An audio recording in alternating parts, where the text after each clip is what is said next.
बिखरना या संवरना मनुष्य के हाथ में है। राघव ऋषि।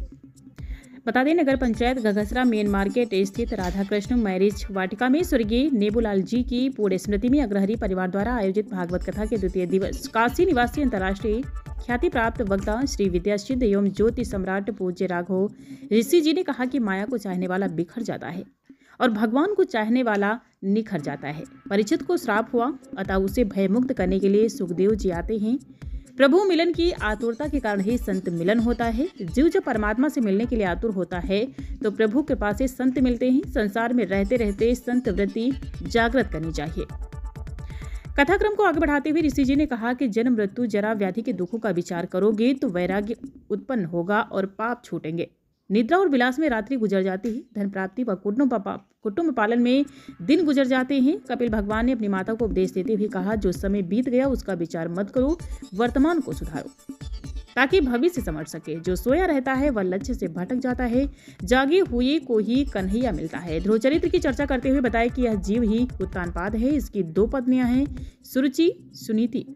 मनुष्य को सुरुचि अच्छी लगती है। रुचि का मतलब है मनपसंद, इच्छा। सुनीति से ध्रुव मिलता है। ध्रुव अर्थात अविनाशी।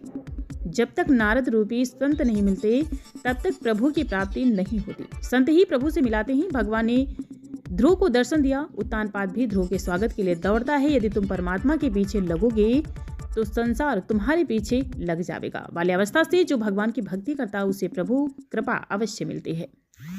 बता दें कि कथाक्रम को आगे बढ़ाते हुए ऋषि जी ने कहा कि इस राष्ट्र का नाम भरत के नाम से भारतवर्ष पड़ा। भरत जी जो भी कर्म करते थे, कर्मफल परमात्मा को अर्पण करते थे। कर्मफल भगवान को अर्पण करने से अनंत फल की प्राप्ति होती है।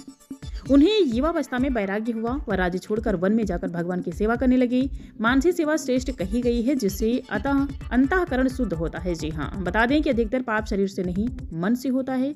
उनका मन मृगवाल में फंसा। हरि चिंतन घटने लगा और हरिण चिंतन बढ़ने लगा। अनावश्यक आसक्ति शक्ति को घटाती है। जी हाँ, एक बार फिर से आपको बता दें, अनावश्यक आसक्ति शक्ति को घटाती है। मृग चिंतन करते हुए उन्होंने शरीर छोड़ा। फलत अगला जन्म मृग रूप में हुआ।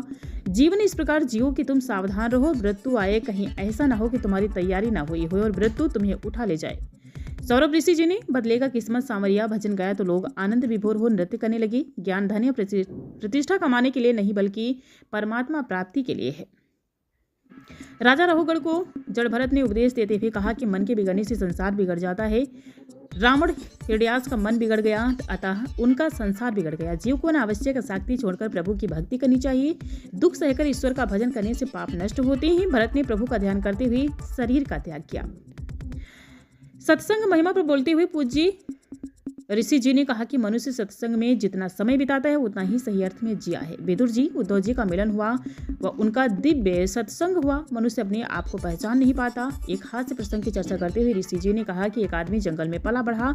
उसे शहर जाने का मौका मिला। उसने एक शीशा देखकर बहुत प्रभावित हुआ, क्योंकि जैसी हरकत वह करता था शीशा में बैठा आदमी भी वैसी हरकत करता था। खरीद कर घर लाने पर अपनी पत्नी को शीशा दिखाया।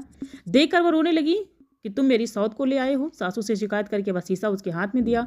बुढ़िया शीशा देखा और बेटे को डांटा, नालायक लाना था तो किसी जवान को लाते, बुढ़िया को क्यों लेकर आए। जीव संसार में रहते हुए अपने मूल स्रोत प्रभु को पहचानने का प्रयास नहीं करता, इसलिए दुखी होता है। भागवत कथा आत्मदर्शन कराती है।